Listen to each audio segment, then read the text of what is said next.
გინდა ოქიო. ოღონდ გაჯანა სამუდგენა და თუ გინდა. მე და მამული.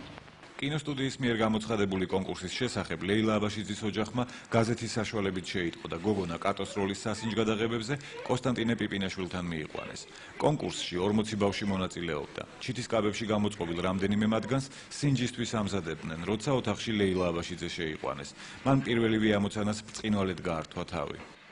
აბა წარმოიდგინეთ, პატარა 8 წლის ბავშვი, რომელსაც ფილმი საერთოდ არ უნახია და მისი დედა არის ნატო ვაჩნაძე.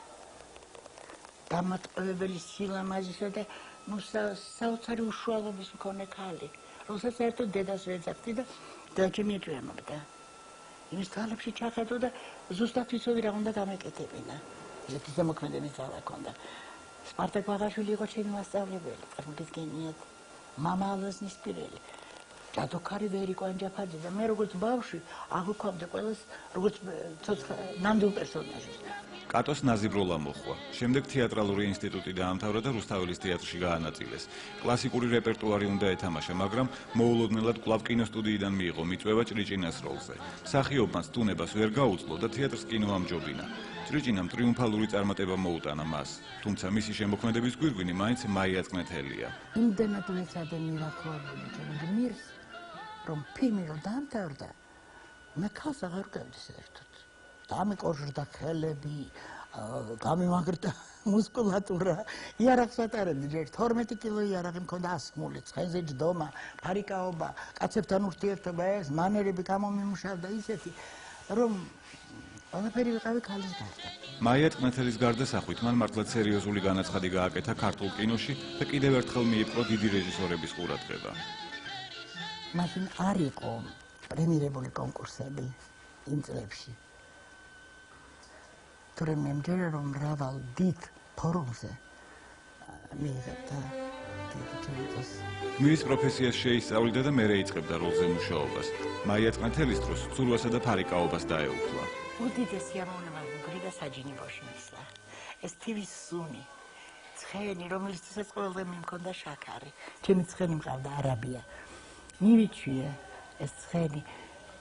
მოვაჯდებოდი ამ წელს უბელო ცხენს და დავქროდი, დავდიოდი და აი ეს გრიდა რაღაც უდიდეს სიამოვნებას და გრძნობდი რომ აი მართლა ისეთივე ლაღი ვიყავი როგორი ლაღიც იყო თვით მაია. ერთადერთი რაზეც გული წყდება, ფილმის მონტაჟის დროს ამოღებული მაია წნეთელის რამდენიმე ეპიზოდია. ნინუა 2 მეტრი ნახევრიანი გოჩა რამ სიმაღლე. კვანტალიანი იყო, რომელსაც ჩაგრავდი სიმაღლეს, მაგრამ ის სიგანეში იყო ჩემზე. დანარჩენები პარტნიორები ყველანი მაღლები და აი მაღლებში ვდგევარ ეს ცეროდენო და კიდე მბრძანებებს ვიძლევ და ერთი ეპიზოდი იყო წვიმს კოკის პირურად და ჩარდახიან ორევში ვართ. რა გავაკეთოთ ასეთი ამინდია და დავლიოთ ერთი და ტიკჭერა გადმოაგდო მამჩარმა. მე რადგან ასე ვზივარ. თამადის ადგილზე და ოყოჩინო და როგორ მეთაური ვარ კაცო არ მესროლეს ყანწი. აი ამოდენა ყანწი. გავშვი ერთი კი ვიფიქრე ამას რა დალევს. არ და მიხსხამს ნინუა ვახტანგი. ხედავ პირამდე აფსეს. და ხო იხტიბას როგორ გავიტეხავ მე მეთაური ვარ ეს ვარ დავლი ხო დავკარგი ავტორიტეტი და მე ვიყუტე და დავლი. ერთი პერიოდი დიასახლისის ამპლუაში თავს უხერხულადაც კი ხსნობდა. რომ მეტყოდნენ რომ ჭურჭელია გასარეცია, სადილია გასაკეთებელი, ან რაიმე ქალური საქმე, ოჯახური 1000 რამ, შვილის პატრონი ვიყავი და ოჯახს თავის სჭირდება. ამას ვიღებდი როგორც უდიდეს შეურაცხყოფას, როგორ მკადრეს მე ჭურჭლის გარეთ სხვა, სარეცხის გარეთ სხვა. უცქერი მას და ძალაუნებურად ფიქრობ, რა იშვიათია დღეს ასეთი თვალები. მზერა, ამგვარი ქალურობა. ფიქრობ იმაზეც, თუ როგორ აკლია დღეს ქართულ კინოს მის მიერ შექმნილი პერსონაჟები. დაფიქრდები და გული დაგწყდება, რომ ამ უნიჭიერეს ქალბატონს წლების მანძილზე ვეღარ ხედავ ქართულ ეკრანზე. რატომ ხდება ასე? ქალბატონი ლეილა კვლავ იმედით ცხოვრობს და თავის რეჟისორს ელოდება. არა და ლეილა აბაშიძე ის არტისტია, რომლისთვისაც აქტიორული სირთულეები არ არსებობს. კინოკრიტიკოს ბენ ლევინს ჭრიჭინა ჯერ კიდევ 60-იან წლებში უნახავს ამერიკაში გამართულ საბჭოთა ფილმების კვირეულზე და ისე ძალიან მოსწონებია ჭრიჭინას როლის შემსრულებელი, რომ იგი საბჭოთა მერი პიკფორდად მოუნათლავს. ამ როლმა მომიტანა ძალიან დიდი პოპულარობა და აღიარება. და მეორეს მხრივ იცით სინანულის გრძნობა 50 წელი ცოტა ხომ არა ლეილა აბაშიძე თეატრალური ინსტიტუტის დამთავრებისთანავე ბატონმა აკაკი ხორავამ რუსთაველის თეატრში გაანაწილა რამაზ ჭყიკვაძესთან და გურამ საღარაძესთან ერთად. ჭინჭრაქაში მელიას როლისთვის ემზადებოდა, კინოსტუდიიდან მიწვევა რომ მიიღო ჭრიჭინას როლზე. მსახიობმა სტუნებას ვერ გაუძლო და თეატრს კინო ამჯობინა. აი ეს ნეშმაკური მზერა, ეს თქმუთვა, ეს ყველაფერი მოვიდა ჩემთან მაშინ, როდესაც სულხან ცინცაძემ მახსოვს გადაღების მოედანზე მოიტანა დიდებული მუსიკა და მე ვიგრძელი რომ დავიბადე. თურმე ეს მაგალთა, აი ეს შინაგანი რითმი მჭირდებოდა. მიაგნო თუ არა თავისი გმირის შინაგან სამყაროს, ყველა პრობლემაც მაშინვე მოიხსნა, გათამამდა, გათავისუფლდა, გახალისდა და საოცრად გაადვილდა მასთან მუშაობა. გასულ ჭრიჭინა მამამ რო გაროსგა და ბებია გაებუტა და ტუქსავენ სიზარ მაცისტი და არის მთელი ალი აქოთი ოჯახში, ხომ? იქ ტირილი მჭირდებოდა, ცრემლები ყაპაყობით მომდიოდა, ბატონის ეკმეუნა, სტოპ! არ ვარგა. ეს შენი ცრემლებია, მე მჭირდება ჭრიჭინას ტირილი. როგორც კი ვიმღერე, აბადერია ჩემთვის და ცრემლები მომდის და ეპიზოდი გახდა სასაცილო და ეს ტირილის სცენას გამომივიდა. ქალბატონმა ლეილამ იმ პერიოდიდან კიდევ ბევრი საინტერესო ამბავი გაიხსენა. ბატონ სიკოსთან ურთიერთობა იყო საოცარი, იმიტომ რომ ეს რეჟისორია, რომელიც აღმერთებდა მსახიობს. პირველ აღმომჩენი იყო უდიდესი მსახიობების ზაქარიაძის უკანასკნელ ჯვაროსნებში. ჩემი პირველ აღმომჩენი პრინციპში. მე დავიბადე, ჭრიჭინათი როგორც კომედიური მსახიობი.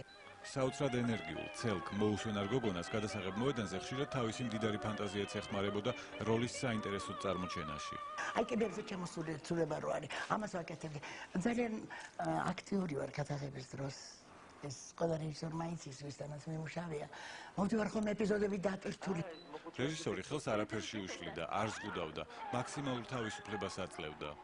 თუ დაინახავდა რომ უბელო ცხენი ხარ მიგიშვებდა, აბა იხტუნავე და შორიდან გიყურებდა და კორექტურას გიკეთებდა. აი ესეთი ურთიერთობა გქონდა ჭრიჭინას დროს.